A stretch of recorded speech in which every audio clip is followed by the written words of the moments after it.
I feel disappointed and shocked that I had to owe that back that much. In 2017, Alex Hubbard got this letter from Social Security saying he owes more than $11,000. You don't have the money. I don't have the money, unfortunately. I could not afford it. It will take me years to owe them back. See, Alex received Social Security benefits because he has Asperger's syndrome. He lost them because he started working, first at Starbucks, then in a mailroom at Seattle City Light. Mail for you. Alex went over his income limit and the government wants its money back.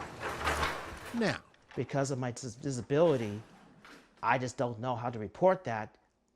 I just want to be busy and work 12-hour days or longer on weekends. the Seattle native is one of hundreds of thousands, maybe even millions of Americans who were overpaid by the Social Security Administration. A total of $21 billion, and they've been clawing back about $4 to $5 billion a year But if you want from people like Alex. I feel upset that they're coming after my mom. My mom doesn't know anything about this overpayment issue, and she has nothing to do with it. Well, I talked to them about it, and I said, well, you know, that's all the money I have.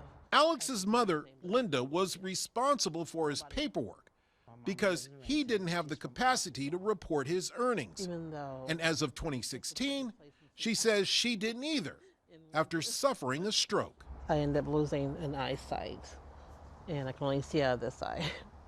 And so with trying to keep up with SSI, they send you letters and letters upon letters every single month.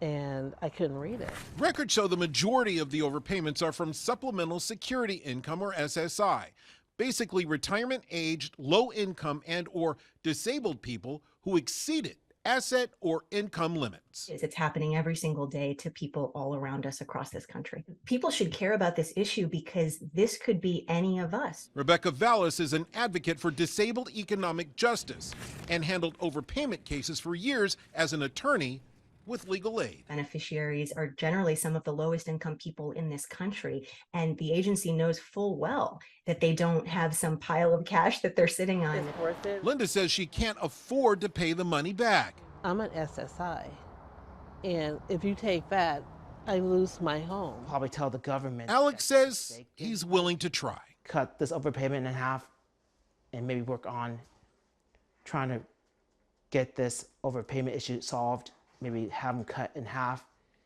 and work out A payment a plan. payment plan. At their core, overpayments are taxpayer dollars that belong to all of us. We take an oath to be stewards of the trust fund. So unfortunately, we do have to collect overpayments or attempt to collect overpayments when somebody from the public has been overpaid. These two longtime Social Security workers who lead their employee union tell us a massive staffing shortage is slowing the system. Some people may have tried to report a change in income and couldn't get through to the call center.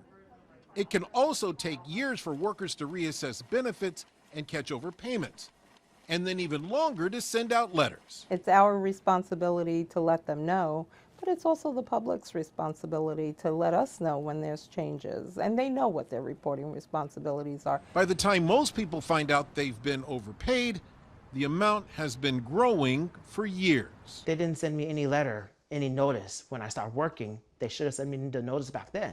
Alex rents a room in a house in Seattle. I don't know what to do. He can't live with his mother because she's in a 55-plus community in Renton.